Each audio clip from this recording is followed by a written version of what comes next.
Bonjour, mesdames et messieurs. I am so excited for this video today.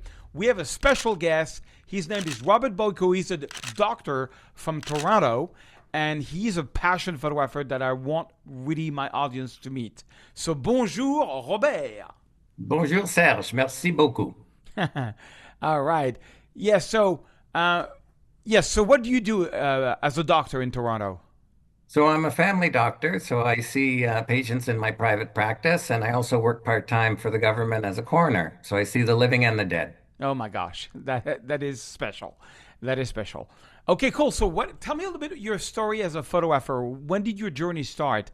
How did you become this incredible passion photographer that I know you are? So I started photography way back in high school. When I was 16, I was the photography editor of our yearbook. And at the time, our high school sent me to Trent University to do some courses in composition. I learned how to develop black and white film. And then I traveled a lot during summer vacations with my mother in Europe. And that's where I really got a flair for taking cityscapes and learned how to really combine photography with my passion of travel. Things went by the wayside a bit, when I was in university, and then I picked it up again seriously a few years ago. But by then, things had changed from film cameras to digital cameras.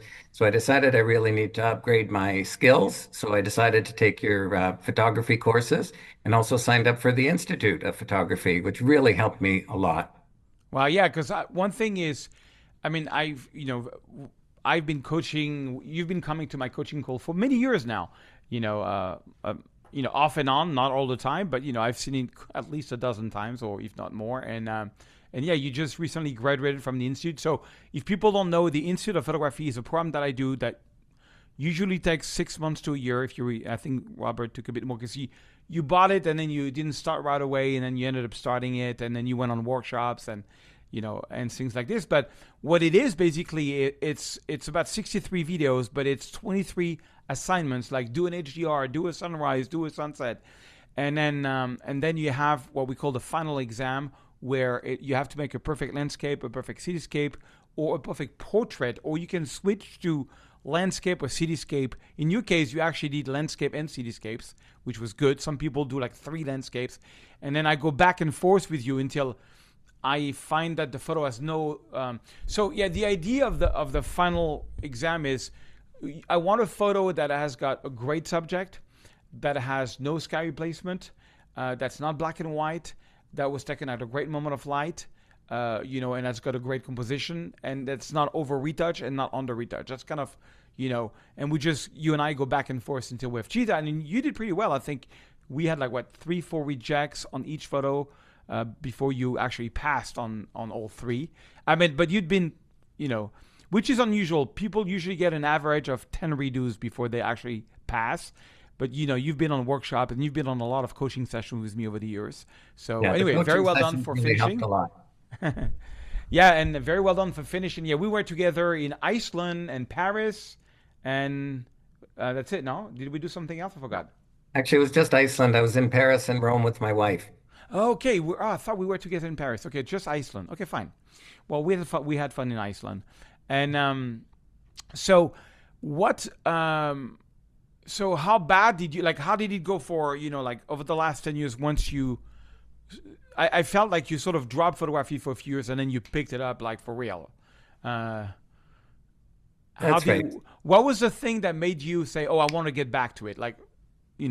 With passion, like how Yeah, you've been doing, because you will see how passionate he is. for sure. So I had a lot more free time on my hands. So, after university, I was busy working as initially an emergency physician, and then once I settled down, got rid of that sideline. I had a lot more time to explore. So I got more into hiking and cycling and kayaking, more adventuresome stuff. And that's where I decided, let's get really back into photography so I can take some amazing pictures of, all these beautiful places that I'm visiting, not only in Canada, but in Europe. Okay, cool. And when you went digital, was there a moment where you took a photo somewhere and you really like the photo how it came out, like this? Because this happened to me a few times where you're like, I'm gonna go all in on this. I'm gonna get a really fancy camera. I'm gonna travel. I'm gonna go in. Like, you were so amazed by that photo, the effect you created there. You're like, I'm going all in. Did something like this happen to you? Yes. So when I was traveling in the Rockies in Western Canada with my wife, the scenery there with the mountains was gorgeous. I was taking some pictures, but, I have to be honest, back in the day then, it was mostly tourist shots with daytime pictures. I didn't really appreciate, the fact that you really have to shoot with good light, sunrises, sunset, when the lighting is better until I took your course. And after that, it really exploded, and I could see a big transformation in my picture taking. Okay, cool. All right. Okay, so I know you. So there's one thing crazy that you're doing, which we're going to talk about in a minute. Which I'm always amazed because I don't know if I would go that far to get a photo, but I think it's a really fun story. So I think you have a few photos you prepare to share with our audience. By the way, you're selling your work. People can actually purchase your work. I'm going to put all the links under this video. Which I find is cool. And then, but like, yeah, let's see some of your photos and the story behind it. I'd love to that we talk about it. Okay, so I'm just gonna share my screen. Yeah. Wow. Okay. Now, what's the story? This is crazy. I mean, like, it's So a this sort is of my hometown of Toronto, Ontario, Canada, and I took this shot maybe a few years ago. Again, this was before your course, and it was a nice city skyline, but the lighting was poor. So last year there was a full lunar eclipse in Toronto. So I stayed up all night on top of a hill in Centennial Park where I live, and I took the whole sequence of the eclipse and made a composite shot of this to fill in the black sky. So this is that's just a little crazy story about the things that you have to do to get good pictures. yeah, that must have been freezing, no? It was cold. It was March and middle of the night. Yeah. All right. And Oh, then here we have the famous Mount Vestrahorn, where we did a workshop together. One of the prime purposes of going on the workshop with you was actually to try and get some excellent pictures and put what you've been teaching into effect. yeah. And This is called yeah, Verstohorn. It's one of my favorite, you know, landscapes seen in the world. There's different that's one of the really cool composition, beautiful work. Often the weather is not that great there, but even that it's still great. yeah, I love the blue mood of the sky and how it reflected in the water. I remember walking out there in boots, because it Yeah, was like 2 inches of water, and you put your tripod down and it would sink into the sand. exactly. Yes. And this is the famous Diamond Beach that we did in Iceland, and this was one of my final exam photos Yeah. that once you saw, you passed automatically without any further upgrades. Which is really rare. I It's almost never happens. I have nothing to say, but I just like, for me, this is a perfection of a photo because the subject is incredible. The fact that you had this diamond, kind of isolated from the rest, where it's black all around, gives an amazing foreground elements, and then this, the sort of like half second or 1 second long exposure gave what we call water painting. I call that wave painting. Sorry, and then a beautiful. It was funny because that morning people don't realize in Iceland, but the golden hour went on for 2 hours because how slow the sun is rising. So we had good light for quite a long time. I remember. Yeah. It's a beautiful shot.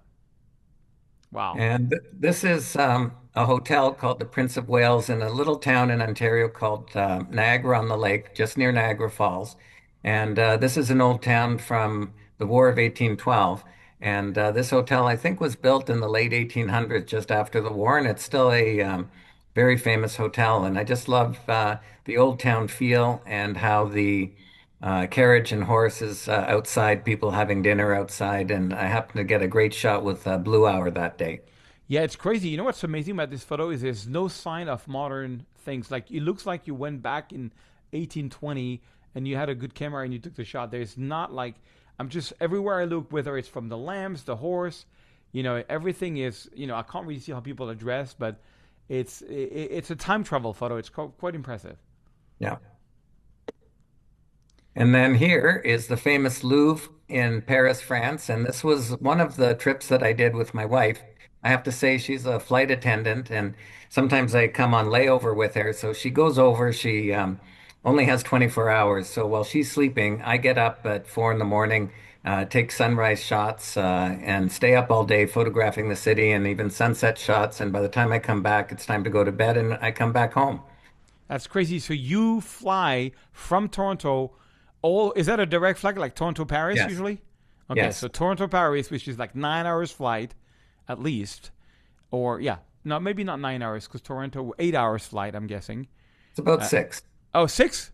Yeah, Oh, wow, it's faster than I thought. Okay, well, 6 hours, and then you stay one day, then you do 6 hours back. that's right. That's insane. That's insane. Now, this was one also the photo that you used in the final exam. I couldn't believe that the sky was real because look at the God rays. They are in the exact same shape than the pyramid of the Louvre. I was like, this is not possible, and it turns out it is. It's a true photo. It's incredible. Yeah, I was amazed and so lucky that I got that just as the sun was rising. I couldn't believe it, so I had to take the shot. This is Yeah. a five-shot pano actually stitched Wow. together. Incredible. Like just the God rays are so special on this one. It's incredible. And then on another 24-hour trip, this one Uh, to Rome this time, I took this shot of the castle and the famous bridge at sunset. So just shortly after I landed, had dinner with my wife. She goes back to bed, and I hit the streets again to take photography. So this was one of the favorite shots I have on the River Tiber at okay. sunset. But what's crazy is the next one. Yeah. You got up at what time for this one? This was a sunrise shoot. So again, around, I got up at 4 in the morning and walked all the way from our hotel in northern Rome to the Colosseum because the subways weren't running yet, and took this morning shot. Incredible. Prior to that, I stopped by the Spanish Steps and took this shot. This was about 4:15 in the morning. Oh, I thought you did the Colosseum first and then Spanish Ship. No, so it's the other way around. Yeah, a little bit in a different order. So You this know, was the this is one of the. I've taken a lot of photos of Spanish Step. This is one of the best I've ever seen. First of all, because there's nobody, and I love how you compose it where you have that fountain. Like I think when mine, I was too close to the fountain. Like there's a bit of space. Everything is clean. It's incredible. 4:15 in the morning. yeah. And then I carried on walking down towards the Colosseum to take that, and no one was there. There was just one other person beside me taking a picture Wow. without a tripod. So I was lucky to get that Colosseum shot as well. And then I Incredible. walked up the road from the Colosseum to take an iconic shot of the Roman Forum, which I call this the dawn of civilization, with the sun rising a little bit higher in the sky. That's crazy. So you basically went to Rome in 24 hours and got like gallery quality photos in 24 hours, like 4 photos to me that could be published and sold in galleries, which people actually are they up for purchase on your on Etsy? Can people Yes, buy they're this? all on my Etsy store. Oh, that's amazing. That's amazing. Yeah, link is under the video, guys. If you want to, you know, have some beautiful art in your home, this is incredible. Wow, Robert, this is amazing. I'm curious, what's your plan with photography? Where do you want to go? What's your sort of dream with landscape or cityscape photography? So, in about a year and a half, I'll be retiring and moving from Toronto to the east coast of Canada and Nova Scotia. And the plan is to buy a camper van and do more traveling across Canada, across the United States, and take more iconic pictures of all the places I've been dreaming about and seeing shots of. Wow, you should totally, vlog and, tell your life story. And, I was a doctor. I'm passionate. We have this RV. We're traveling, and just share because it's very inspiring for people. I'll tell you something, which is kind of crazy. I've had two people recently. Both of them are extremely wealthy people, but like really wealthy. One was a billionaire, sold a bank for $2 billion, and he was saying that when he retired, he went into a heavy depression. It was so bad that he was like praying God every day that something would trick in his life. He tried golf, hated golf, and then he found photography and he found the institute. He found photography, found my YouTube channel, started on my course like maybe a few weeks into just starting. And you should see how he's now. But he was saying, he was like, it gave me a new slant on life. Like literally, like my family thanks you because I now have a life purpose. I was dying. And I feel like I'm going to be able to grow old now because I have something to look forward to. And that's what's tricky about retirement is a lot of people retire because to be honest, I would say 80% of people doing the institute are retired. You're actually one of my youngest student, as you know, and most of them are retired, and but it gives them like a life purpose. It gives them a reason to travel, a reason to retire, a reason to live a bit longer. Not to just be dying at home watching Netflix. So I can relate to that. It's very good for physician wellness. yeah, yeah. It's just I believe food makes the body go, but dreams, ambition, interest in life makes the soul go, makes you as a being go. The spiritual aspect of things. If you don't have a passion, I mean, I was a salesman with 4 kids. Still had 4 kids, but they were young at the time, and I wanted so much to be a photographer because I've since a kid I wanted to be an artist, and then at the age of 40, I found a way to sell my work and make a lot of money with it. Thanks to what I call the natural drama, which got me into, as you know, into the galleries and the publisher and National Geographic and Vegas and Nike and many other brands.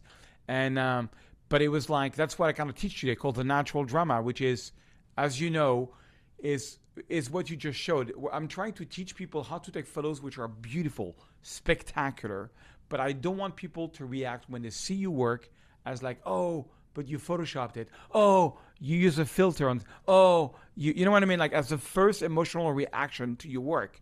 What do you think about that?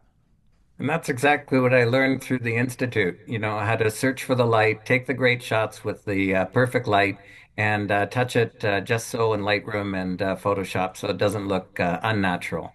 Yeah, yeah. I mean, I used to tell that story, but in 2010, I went to to Photoshop World to meet Scott Kelby. Never had met Scott Kelby. I'm a huge Scott Kelby fan, and I was just walking around. We stayed at the Mandalore. I forgot the name. You know what I mean? The main hotel. And there's this Peter Lee gallery there. I randomly ran into it, and first of all, I couldn't believe how big it was and how expensive it must be. It must be, I actually did some research. I think it's $80,000 a month to have a gallery there. So can you imagine the quantity of photos you have to sell? And he's been there for 15 years, and you see like presidents and movie stars with their photo with him. And he has very saturated photos, like very, kind of like, very strong colors. But I spent hours there, and people are like, oh, what a beautiful mountain, what a beautiful beach. Like nobody was talking about like, oh yeah, but you've photoshopped it. He does a lot of like what you did, which is time blending, where like he has this very famous photo of the lavender field or Zion National Park, where you have the sunset, you have the Milky Way, and then you have like you see all the foreground daylight. So I talked to the guys like, how did you do that? Well, he was on a tripod and he stayed for 4 hours, and he did a time blending, which is kind of what you did with the moon thing, Yeah. Anyways, Right. Robert, I wish you the best for your retirement. I think it's going to be exciting. I mean, do you plan also to do some of the like national parks in the U.S. with your RV? Oh, absolutely. That's cool. Yeah. That's going to be something. Yeah, I'm excited. I'm about to do a workshop in Page, Arizona, Yosemite, California. I'm also going to do like a whole. I'm going to do every single. I want to do a game where I'm going to do because I'm promoting a movie. I'm going to do 15 days for free, like sort of free workshops for people to help me promote the movie all around, like Arch National Parks, Death Valley, Grand Canyon, Bryce Canyon, Page, Arizona, Yeah. All those Sedona. spots are on my bucket list. Yeah, like it's a very specific circle there. You should do that. Oh, Okay, Robert. absolutely. Well, thank you for coming today. I really appreciate it. I love your work, and I wish you the best. Thank you very much, Serge. Again, you've been an inspiration. Well, thank you. Thank you very much.